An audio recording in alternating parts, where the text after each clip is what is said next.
साथियों नमस्कार, मैं हरिश्चंद्र बंडवाल एचबी शॉर्ट्स में आप सभी का स्वागत करता हूं। दोस्तों, प्रधानमंत्री मोदी की एक भविष्यवाणी सच साबित हुई है और यह भविष्यवाणी जब सच साबित हो रही है तो आप देखकर हैरान हो जाएंगे कि राहुल गांधी का एक नया अवतार देखने को मिल रहा है। अभी तक आपने पप्पू अवतार देखा है, खुद ही बोल चुके हैं संसद के भीतर। अब जरा नया अवतार दिखाता हूं, हैरान हो जाएंगे दोस्तों। बहुत सारी चीजों में पता नहीं चलता।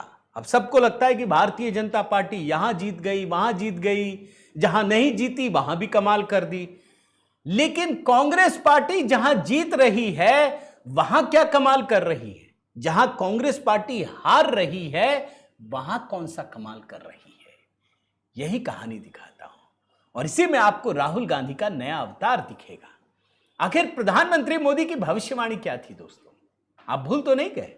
जरा आपको याद दिलाता हूं। बाइट नहीं निकाला है, छोटा बनाना है इसलिए। आईएनसी अब एमएमसी, आईएनसी मतलब इंडियन नेशनल कांग्रेस, अब एमएमसी यानी मुस्लिम लीग माओवादी कांग्रेस बन गई है। यही प्रधानमंत्री मोदी ने कहा था। अब जरा चमत्कार दिखाता हूं। पहले एक बयान सुना देता हूं। बदरुद्दीन अजमल, एआईयूडीएफ, जो असम के नेता हैं, ये कह रहे हैं कि कांग्रेस अब मुस्लिम लीग हो गई है, हमको खेद है। ये बदरुद्दीन अजमल कह रहे हैं। क्यों कह रहे हैं अभी आपको कमाल दिखाता हूं, आप हैरान हो जाएंगे। सुन लीजिए पहले ये बयान, फिर आपको दिखाता हूं। दूसरे के लिए जो कुआं खोदता है उनके सामने कुआं है। कांग्रेस ने यूडीएफ को शेष करने के लिए कुआं खोदा, उसी में खुद कांग्रेस को गिर गया और कांग्रेस खत्म हो गया। कांग्रेस मुस्लिम लीग हो गया, इसका हमको दुख है। सब हार गया, बहुत बहुत मुबारक। अब प्रधानमंत्री मोदी कहें कि कांग्रेस मुस्लिम लीगी पार्टी हो गई है तो चलिए, आरोप है, मान लेते हैं। लेकिन बदरुद्दीन अजमल कह रहे हैं, भाई ऐसी कौन सी बात हो गई, ऐसा क्या हो गया? तो जरा उसके लिए आपको असम के नतीजे दिखाता हूं। भाजपा वाले नहीं, रुकिए रुकिए, ठहरिए, यह भाजपा वाला नतीजा नहीं है।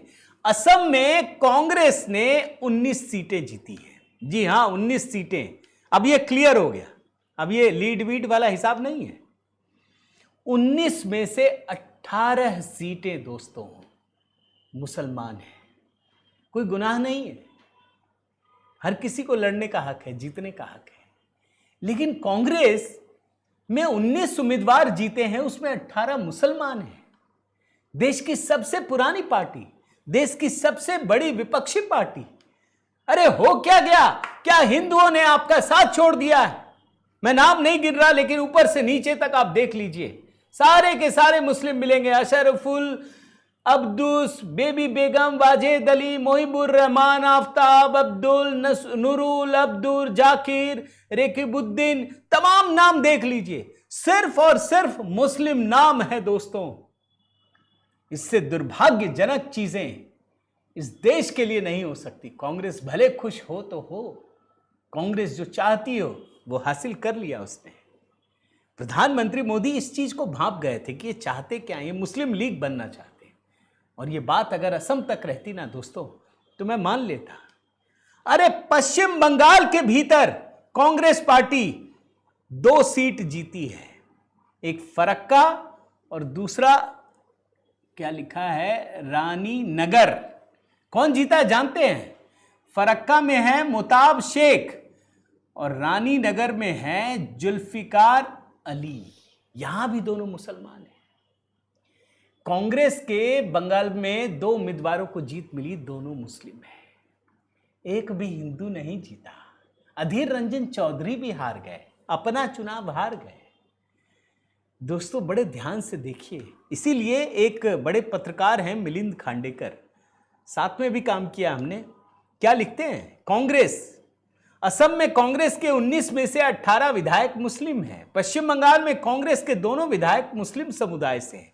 केरल में कांग्रेस की सहयोगी इंडियन यूनियन मुस्लिम लीग को 22 सीटें मिली हैं। मगर कहानी अगली लाइन में है। 2014 की हार के बाद एंटनी कमेटी ने कहा था कि अल्पसंख्यक तुष्टीकरण इमेज से कांग्रेस को नुकसान हुआ। 12 साल बाद भी कुछ नहीं बदला। आप जानते हैं, इस देश के लोगों को यह पता चल गया कि कांग्रेस मुसलमानों की पार्टी है। एक बार तो इंटरव्यू में भी कह दिया था राहुल गांधी ने। वही इमेज है दोस्तों, वही इमेज, वही तेलंगाना के मुख्यमंत्री भी कहते हैं, सब लोग कहते हैं इनके, सिर्फ मुसलमान उम्मीदवार। दोस्तों ये एक बड़े बदलाव का संकेत है। अगर कोई कहता है ना कि ईवीएम हैक हो जाता है, ऐसा ही नहीं होता। अरे आपने एक ही तुष्टीकरण में इतने आगे बढ़ गए कि हिंदुओं को आपने सेकंड ग्रेड सिटीजन बना लिया, तो आपका हाल क्या होगा।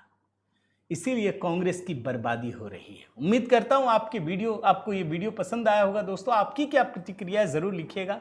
इस वीडियो को लाइक कीजिएगा, शेयर कीजिएगा, सब्सक्राइब कीजिएगा चैनल अगर आपने नहीं किया है, साथ ही बेल आइकन दबा लीजिएगा। दोस्तों बहुत बहुत धन्यवाद। जय सिया राम।